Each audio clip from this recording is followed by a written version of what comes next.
So reverse market mechanics is about looking at how that extractive economy really works and making the choices to reverse that, to make our financial system more equitable, where we're all truly equal partners, where we transcend this idea of compartmentalization, of the need for secrecy, and just be open and honest and authentic with each other. And that changes the equation. That changes the equations that that the extractive economy runs on.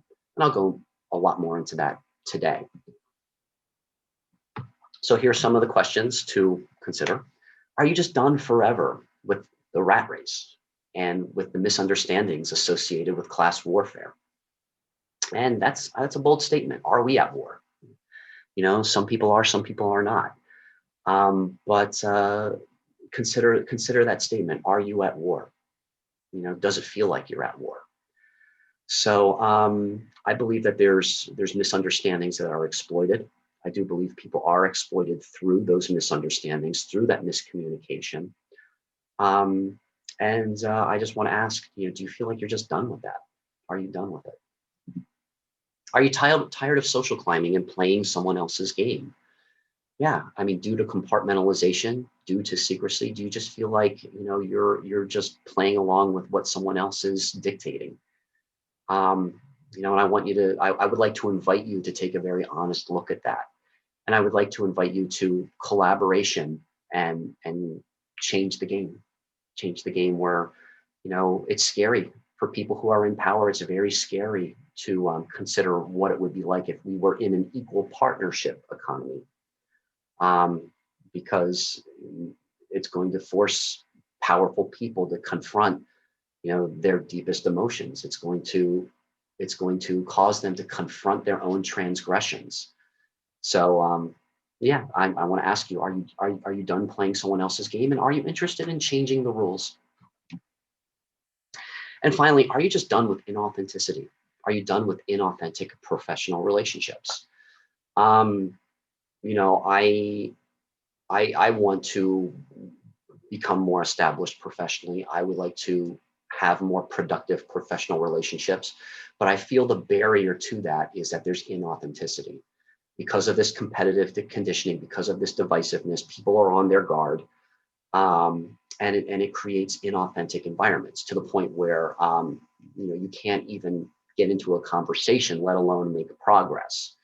So this is an invitation to authenticity. Are you interested in cultivating more authenticity in your relationships, professional and personal? So here's some of the informative stuff I'm going to throw at you today. So I mentioned this before, but there's a $277 trillion and counting global debt. Before COVID last year, it was at 257 trillion. So we put another 20 trillion, almost the amount of the American national debt, onto the global debt within the last year. So almost everyone is unaware. That's been conditioned out of us to understand the mechanics between time and money, and that's created that massive $277 trillion global debt. So please understand what that means. It doesn't mean how successful a business professional you are. It doesn't matter how high up the social scale you are. Even if you're a billionaire, you are still contributing to that $277 trillion psychological slavery. And so that is something that's very polarizing. I understand that. And that's something that's going to take a lot of courage to look at honestly. And until we change the rules, that's what's going to be guiding our economic system and our professional lives. So most people do not understand how to leverage time and personal talent to accumulate passive income within an equal partnership economy. Okay, so that's what that's what I'm going to introduce you to. This is the world I'm going to introduce you to on how to leverage your time and personal talent. So I'm going to say most people don't understand this, and the reason why I can say that is because I haven't done it yet. I'm making the effort to do that, and I'm inviting others to have that conversation with me and to develop those skills with me. So So the reason why I can say most people don't understand it, it's because I'm still learning it. I'm still trying to understand it, and I'm putting myself out there right now, saying, look, I want to learn this together with you. I don't have any interest anymore in being a mentor so much, but I want to be a co-creator. I want to be, I want to work with you, not over you, not in secrecy, not anything like that. I want to be out in the open, and I want to leverage my time and personal talent in order to co-create and help you do the same. So almost no one really knows what an equal partnership economy is, or that it is being established. Well, after you're done watching this presentation today, you will not be able to say that anymore. So I think a little knowledge goes a long way, and I am throwing a lot at you. And I'd like to invite you to reflect. Just reflect on what is an equal partnership economy. What does it mean to participate in an equal partnership economy?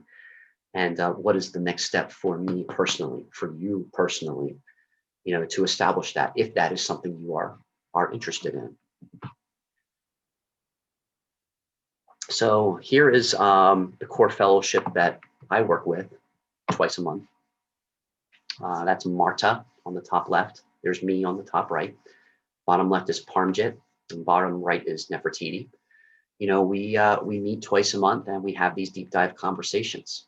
So this is our fellowship. So you can view our fellowship interactions at roguecounselor.com.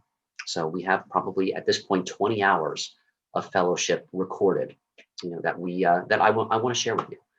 If you're interested in exploring how a functional fellowship works, please feel free. We're very open, and I invite you to take a look at some of that material at roguecounselor.com. So here's a core belief that I would like to introduce. Agree with it, disagree with it, challenge it. That's the beauty of fellowship. Challenge it. If it's emotionally challenging for you, communicate that. But economic equality is deceptively very easy. What the challenge is creating trusting interpersonal relationships that allows this economic equality to flourish. I was in a conversation the other day where I found myself talking about how we've been so used to having our time exploited, that we're constantly on guard. We don't even know what it is to have a functional, relationship where trust is really deep. And to establish a deep democracy, we need to establish deeper trust. And that happens, I think, in small groups. I think the bigger the group, the bigger you feel like you're competing, and the trust is not as prevalent. Oftentimes there's a dictator, who is leading big groups. So I think deep democracy starts with fellowship and the small group interaction. So here's some of the things I'll offer today about establishing fellowship. If there is no relationship, there's nothing. So think about that a moment. If there's no relationship, there is nothing. So we increase our social capital. That is, we increase our value as an individual through these relationships. And some of those relationships might last for an hour. Some of those relationships might last for years. But I think it comes back to appreciating the relationship and creating a sense of mutuality. So what we do in fellowship, and what I'm proposing we do in the certification course, is really place an emphasis on communicating in a collaborative way, free from hierarchy, free from the control dramas that we play subconsciously on each other, to kind of keep ourselves safe. So developing a little bit of vulnerability, developing a sense of how other people are creating control dramas to maintain, their own sense of self, their own sense of ego, is something that we do a deep dive in with fellowship facilitation and helping others understand how to facilitate a successful fellowship. You will double your value. You will double your economic value by understanding the power of participating in a fellowship and then initiating or facilitating a fellowship. And that actually works into reverse market mechanics. You can double your value, you can double your value periodically. And we're still learning what is a period, what designates how long of a time it takes to double our efforts. But you double your value by giving and taking, by participating and initiating. And you can initiate a fellowship about any topic you want, or if you just need to do a deep dive with a certain amount of people, that option is always available. So I always help people to understand you double your value, you double your monetary value by facilitating and also participating. And with this fellowship facilitation program, I really want to find the right people who understand the value of giving and taking. So we want to develop those skills. I want to develop those skills even deeper about giving and taking in an exchange. So if you would like to take the next step forward in this fellowship facilitation program, you will be spending time with people who genuinely want to give and take, that mutuality. So we're going to go into time banking a little bit. I'm just going to take a brief pause for a moment here. So overcoming the second roadblock, competitive conditioning. We introduced this concept of time banking, and we'll do a deep dive in the actual certification course about the roots of time banking, how it's developed, what opportunities for time banking are available right now. But the one thing I want you to come away with is that time, your time, is a tangible and measurable asset. It's exploited right now. Our time, unless you are the 1% of the 1%, that is a partial owner of that $277 trillion global debt, your time is being exploited. And reverse market mechanics kind of helps level the playing field with that by leveraging time. So your time is valuable. It's very valuable. It's just been exploited by cultural conditioning. Together, as we rise together, we make our time more valuable. It can be more valuable than real estate. We just have to change the relationships. We have to understand how to change the relationships in order to make that a reality. And that's done one relationship at a time. Or as I say in the Karmic Margin Call Project, one heart, one relationship, one fellowship at a time. So that's the purpose of this slide, is to help plant the seed that your time is valuable, immeasurably valuable. Okay, so here's some time banking concepts. I'll move my little window here. Okay. So our time bank is a free resource. You can join our time bank at any time and communicate with us, provide services, receive services. So that's a completely free resource that is available now. We're a small time bank looking to grow. We have about 14 members at this time. Some are in the United States, some are in the UK, some are in Canada. I'm talking to people in Australia, the Netherlands, in Africa. So we're growing, we're developing those relationships. And my mission with this is to help you connect with other change agents, thought leaders, and influencers all over the world. And because we're cultivating this sense of fellowship, we want to create a real personal connection, to those other thought leaders, change agents, and influencers.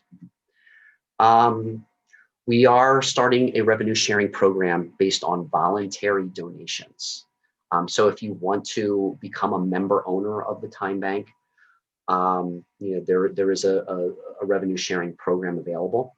I do want to mention, because I had a very productive conversation this week, that it is illegal to say that you're taking donations if you're not a nonprofit in Canada. So I want to be respectful of that. And I'm going to be working on changing the language of this and having those deep conversations about what is legal and what is ethical, because oftentimes what's legal and what's ethical are two different things. So yeah, yeah, I talk about that more in the 5-year plan program, but there's a revenue sharing program available if you are interested in that. So the voluntary donations reflect the time invested in the community. So what I think I want to say with that is that when I get into the reverse market mechanics portion of this program, you'll see how the donations directly reflect the time that is invested. So we can start to move from an extractive economy based on a $277 trillion debt into a time-based economy, where the more time that we are investing in serving others, the more we raise capital, the more we raise our individual value monetarily. You can earn compound interest based on your time invested. So that's what I just said. So if you want to learn more about the Karmic Margin Call project and the Virtual Services Time Bank, please check out the 5-year plan. And what that is a 5-year plan in generating $1 trillion in revenue for our member owners of this time bank. This certification program that I'm introducing kind of helps you become an agent for that, how to communicate that, and also how to administer. I'm looking to train administrators of the time bank as well too, to help these goals move a little faster, to help fellowships come together faster. So the 5-year plan is the 5-year plan for raising $1 trillion in revenue in those 5 years. And that is available at karmicmargincall.com. You can go there to fill out an application to become a member of our time bank and start exploring what it's about. And that presentation, the 5-year plan, is also on that page on the Karmic Margin Call, on the karmicmargincall.com. All right, so now we're going into the final part of this presentation, where we reverse the effects of the extractive economy. So we interrupt the extractive economy by introducing reverse market mechanics. So I'm going to take a deep breath and go through this very, very slowly. There's a lot of information coming up. I don't expect mastery of it, especially upon a first viewing of this material. But I want to plant the seed that creating economic freedom, creating economic equality is really very easy.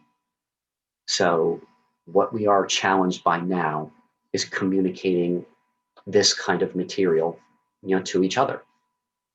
So on the left hand of the screen, you'll see the cells. That's my background as well too. The dividing cells, that represents the fellowship, that represents an organism that is starting to emerge in the extractive economy. And we call that the regenerative economy. It's also called the equal partnership economy.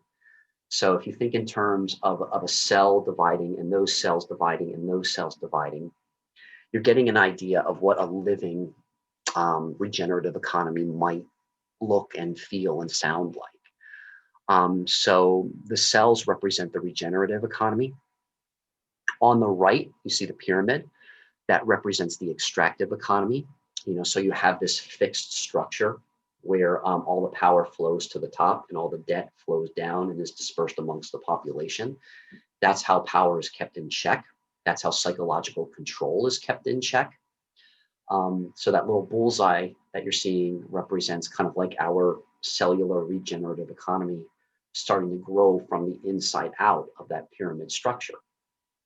So also with the pyramid structure of the extractive economy, what that also represents is compartmentalization. A lot of the knowledge, a lot of the collaboration where things are held together, and there's a lot of communication happens at the top. A lot of the confusion and a lot of the dissension flows down, and that's because my personal belief is those individuals at the top, they have a mastery over emotional intelligence. They have a mastery over collaboration, and we're still working on that. We're still working on that. So we become this organism that divides out and starts to break up the structure from within. by cultivating our emotional intelligence and cultivating our ability to collaborate. So I'm going to show you, I'm going to show you an equation that I have come across, or that I have started meditating on when thinking about the extractive economy and thinking about the stock market. So within the last 2 or 3 weeks, one of the big stories in the news has been how the Reddit users bought up the GameStop stock and bankrupted a major hedge fund. So this is a small demonstration of what is possible, when we come together, when we communicate, and when we collaborate. And I don't want to pass a judgment on the legalities of the ones who were the owners of the hedge fund, or the ones who bought up the stock. That's not my purpose, is to pass judgment on that. But I do want to make the observation that when we come together and we collaborate, we flip the entire system upside down. So there is a lot of invested interest in keeping us divided, keeping us from not collaborating, keeping us from fighting each other. So when we look at an extractive market equation, I'm going to explain what this means. VO, that's a volume. F is fixed. So the volume of a business that's offered on a public stock market is fixed, which means a lot of the time the controlling interests of that business is fixed. So you might see stock splits, like a 2-for-1 stock split, or a 3-for-2 stock split. But that also affects, that also affects the pricing as well too. So there's a set volume, and I want to help you understand that because that's fixed, there's always going to be a certain amount of control there. Now, $, the price, M, is mutable. So the price is mutable based on competitive factors. And this is something that's going to be polarizing as well when I say this. Those mutable factors include media manipulation, insider trading. It does include secretive information that only a select few are able to access. So it's these competitive factors that keeps most of the people in the dark, but keep a very small percentage in power, because they have that knowledge to be able to manipulate the media, manipulate the energy around, the market share. And that's what MASH means, is market share. So a business represents a market share within the macro universe, the macro economy. So volume is fixed in the extractive economy. The price is mutable, and that's based on the competitive variables that I had mentioned. So the market share is out of an economy comprised of $277 trillion debt and counting. So this is the beginning of looking at this equation, is the beginning of understanding reverse market mechanics and how to create a regenerative economy.